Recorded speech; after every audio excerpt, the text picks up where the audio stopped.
ये है दैनिक प्रातःकाल का डिजिटल एडिशन प्रातःकाल लाइव।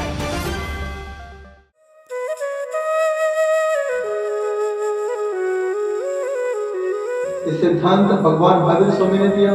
सबसे पहले उन्होंने कहा कि जीवन में अहिंसा के साथ अपना जीवन जिए। जब हम किसी को जीवन दान देते हैं तो हमें सामने वाला जीव भी जीवन दान दिया करता है। दूसरा सिद्धांत कहा, यदि हम सत्य के साथ जीते हैं तो हमारी जीत अवश्य होती है। लिखा भी है, सत्यमेव जयते। सत्य परेशान हो सकता है लेकिन कभी पराजित नहीं हो सकता। मैं चाहता हूँ कि पंडित बुरे नहीं है, लेकिन वह न्याय नीति के साथ जैसा रावण संहिता है, जैसा प्रभु संहिता है, उस प्रकार से यदि लोगों का समाधान करता रहे तो आज के लोगों में अंधविश्वास न होगा, उनके अंदर धार्मिक आस्था का भी जरूर हो सकता है। अंधेरी चंद्र प्रभु दिगंबर जैन मंदिर पंचकल्याणक प्रतिष्ठा महोत्सव हेतु मुंबई पधारे आचार्य प्रणाम सागर महाराज का अंधेरी पश्चिम में प्रवेश हुआ। इस अवसर पर संवाद कार्यक्रम के तहत गुरुदेव के साथ हमारे संवाददाता मनीष पालीवाल ने उनके निजी जीवन व आध्यात्मिक विषयों पर लंबी चर्चा की। गुरुदेव ने कहा कि भगवान महावीर के सिद्धांत को अपनाकर भारत विश्व की आर्थिक शक्ति बनने का सामर्थ्य रखता है। उन्होंने भगवत प्राप्ति के विषय पर भी अपने विचार रखे। आचार्य श्री ने हाल ही में भगवान महावीर के आर्थिक सिद्धांत पर पीएचडी की है। आचार्य श्री दिगंबर जैन समाज के सबसे ज्यादा पढ़े लिखे युवा संत के रूप में जाने जाते हैं। देखिए यह रिपोर्ट। नमस्कार, प्रातःकाल लाइव में आप सभी का स्वागत है। भगवान महावीर का सिद्धांत पूरे भारत ही नहीं पूरे विश्व के लिए एक अजीब पहेली है। पहेली इसलिए है क्योंकि उसमें जियो और जीने दो का संदेश दिया गया है। लेकिन आज मनुष्य न तो जीता है न लोगों को जीने देता है। लेकिन भगवान महावीर के संदेश युगों युगों तक यही संदेश देते रहेंगे।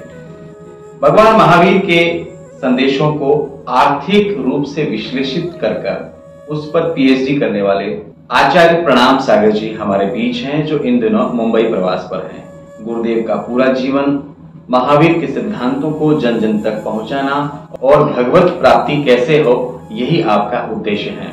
गुरुदेव से आज हम इनके जीवन और वर्तमान आचार्य के रूप में जो सेवा कार्य किए जा रहे हैं उसके बारे में और मनुष्य जीवन को कैसे सुगम सरल बनाया जाए इसके बारे में चर्चा करेंगे। गुरुदेव, प्रातःकाल लाइव में आपका स्वागत है। मेरा सबसे पहला सवाल आपसे है कि आपने भगवान महावीर के ऊपर आर्थिक रूप से पीएचडी की है, तो ये पूरा वाकया क्या है, किस तरीके से आपने इस पे काम किया, बताइए। यदि भगवान महावीर इस अर्थ पर नहीं आते तो भारत की आर्थिक व्यवस्था का सुधार नहीं हो पाता। आज उन्होंने इस अर्थ पर आकर लोगों को समर्थ बनाया, लोगों को सिखाया कि जीवन में अर्थ कैसे कमाना, अर्थ कमाने के बाद हम कैसे समर्थ हों। हमें जीवन में खून पसीने की कमाई खाना है, न कि किसी का खून करके कमाई खाना है। ये सिद्धांत भगवान महावीर स्वामी ने दिया। सबसे पहले उन्होंने कहा कि जीवन में अहिंसा के साथ अपना जीवन जिए। जब हम किसी को जीवन दान देते हैं तो हमें सामने वाला जीव भी जीवन दान दिया करता है। दूसरा सिद्धांत कहा, यदि हम सत्य के साथ जीते हैं तो हमारी जीत अवश्य होती है। लिखा भी है, सत्यमेव जयते।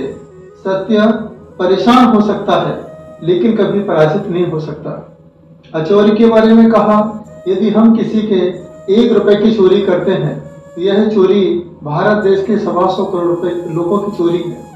इसके बाद भगवान महावीर स्वामी ने कहा, ब्रह्मचर्य का पालन करें, ब्रह्म के साथ रमण करें, ब्रह्म में ही चिंतन ध्यान करते रहेंगे। एक न एक दिन यह आत्मा ब्रह्म को प्राप्त हो सकती है। और 5वें सिद्धांत में भगवान महावीर स्वामी ने कहा, यदि हम एक समय ही भोजन करते हैं तो भी आपका जीवन चल सकता है। एक दूसरे समय का भोजन यदि किसी गरीब का पेट भरता है तो वह उसके लिए जीवन दान होता है। इस प्रकार के सिद्धांत भगवान महावीर स्वामी ने दिए।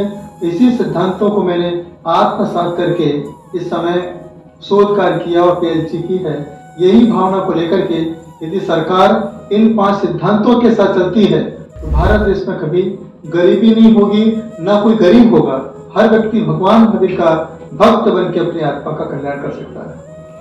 गुरुदेव ने वाकई में सच कहा कि भगवान महावीर के सिद्धांतों को अगर हम हमारे जीवन में अपना लें, हर भारतीय अपने जीवन में अपना ले, तो हमारा देश पुनः सोने की चिड़िया बन सकता है। गुरुदेव, आपने जो पीएचडी की है, इस पीएचडी के जो विश्लेषण हैं वो आप में इसमें कौन कौन सहायक रहे, कहाँ से की है ये, उसके बारे में बताएं। यह पीएचडी उज्जैन विक्रम विश्वविद्यालय से की है और यहाँ पर सबसे बड़ी विशेषता ये रही कि उज्जैन एक ऐसी धार्मिक नगरी है जहाँ पर हिंदू धर्म हो चाहे जैन धर्म हो, धर्म के साथ जुड़ करके एक आस्था का केंद्र बना है।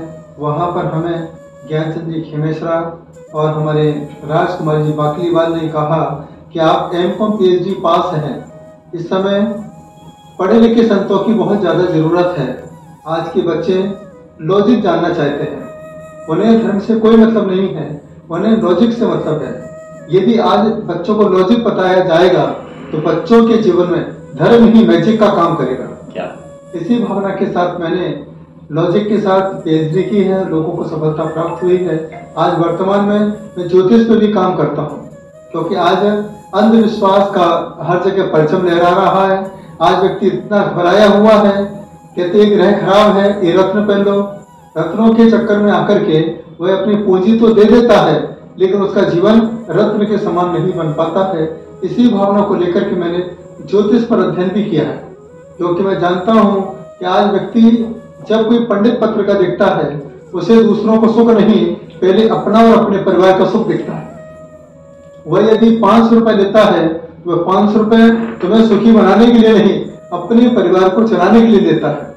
क्योंकि जब कोई इंजीनियर बिल्डिंग बनाता है तो देखता है इसमें कितना प्रॉफिट होगा। ऐसा ही आज के समय हर जगह एक मार्केटिंग हो रही है। तो मैं चाहता हूं कि पंडित बुरे नहीं है, लेकिन वह न्याय नीति के साथ जैसा रावण संहिता है, जैसा भृगु संहिता है, उस प्रकार से यदि लोगों का समाधान करता रहे तो आज के लोगों में अंधविश्वास न होगा, उनके अंदर धार्मिक आस्था का बीजारोपण हो सकता है। गुरुदेव, वर्तमान में एक आचार्य के रूप में आप समाज में बहुत बड़े स्तर पर सेवाएं दे रहे हैं। पूर्व में आप पूना के पास एक गांव में आपका जन्म हुआ था, वहीं से शिक्षा लेने के बाद आपने जो है ये संन्यास का मार्ग अपनाया। तो जो सांसारिक जीवन था किस तरीके का था, कौन से गांव में आपका जन्म हुआ, उसके बारे में थोड़ा सा बताएं आप। आपके ही बीच में पूना के पास यवत एक छोटा सा गांव है, वहीं पर ही हमारा जन्म हुआ 9 अक्टूबर 1972 को। एक मध्यम परिवार में था, लेकिन बचपन से ही धार्मिक माहौल में ढला हुआ था। छोटे छोटे ऐसे कांड बनते गए जो हमारे वैराग्य में कारण बने। मैंने एमकॉम किया। एमकॉम करने के बाद मेरा जॉब लगा पूना के अंदर एयर डील इंपोर्ट कंपनी में। जैसी जॉब करने की मैंने प्लानिंग की, लोगों के साथ जोड़ा, जॉब भी लगा, अच्छा पैकेज।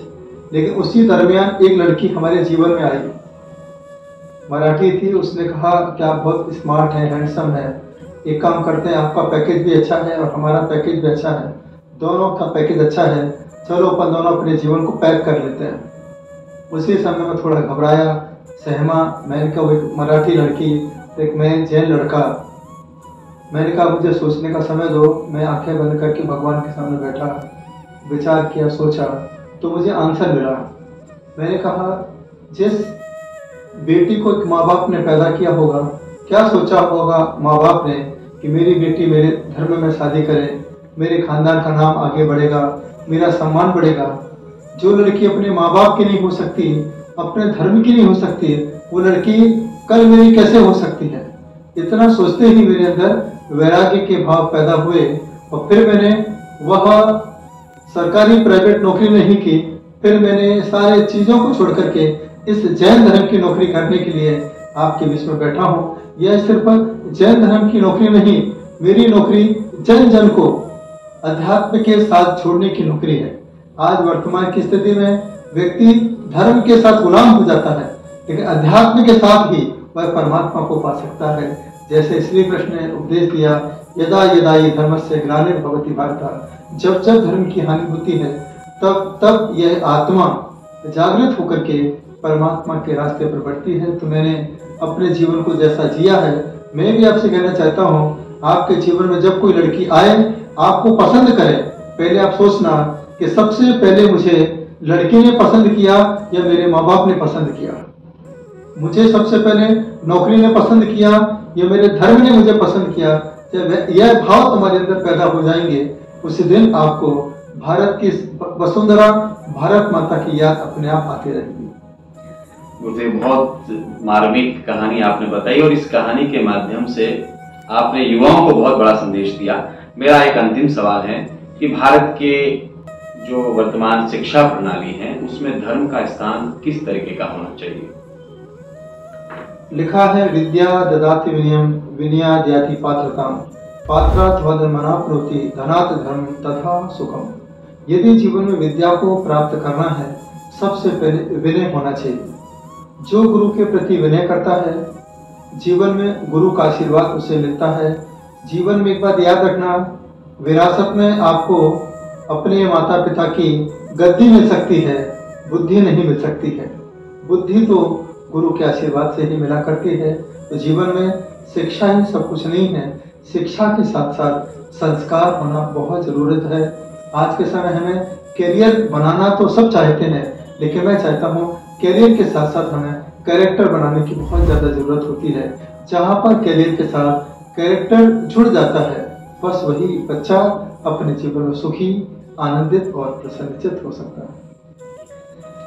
तो ये थे गुरुदेव जिन्होंने हमें बताया कि हमारे जीवन को किस तरीके से हम आगे ले जा सकते हैं। बने रहें प्रातःकाल लाइव के साथ। धन्यवाद।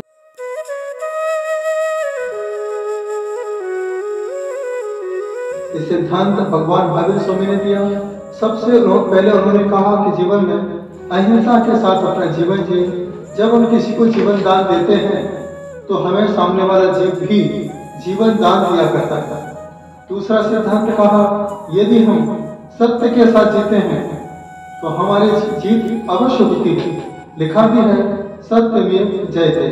सत्य परेशान हो सकता है लेकिन कभी पराजित नहीं हो सकता। मैं चाहता हूँ कि पंडित बुरे नहीं है, लेकिन वह न्याय नीति के साथ जैसा रावण संहिता है, जैसा प्रभु संहिता है, उस प्रकार से यदि लोगों का समाधान करता रहे तो आज के लोगों में अंधविश्वास न होगा, उनके अंदर धार्मिक आस्था का भी जरूर हो सकता है। आप ये कार्यक्रम YouTube पर देख रहे हैं तो हमारे चैनल को जरूर सब्सक्राइब करें और Facebook पर देख रहे हैं तो हमारे पेज को लाइक करना ना भूलें।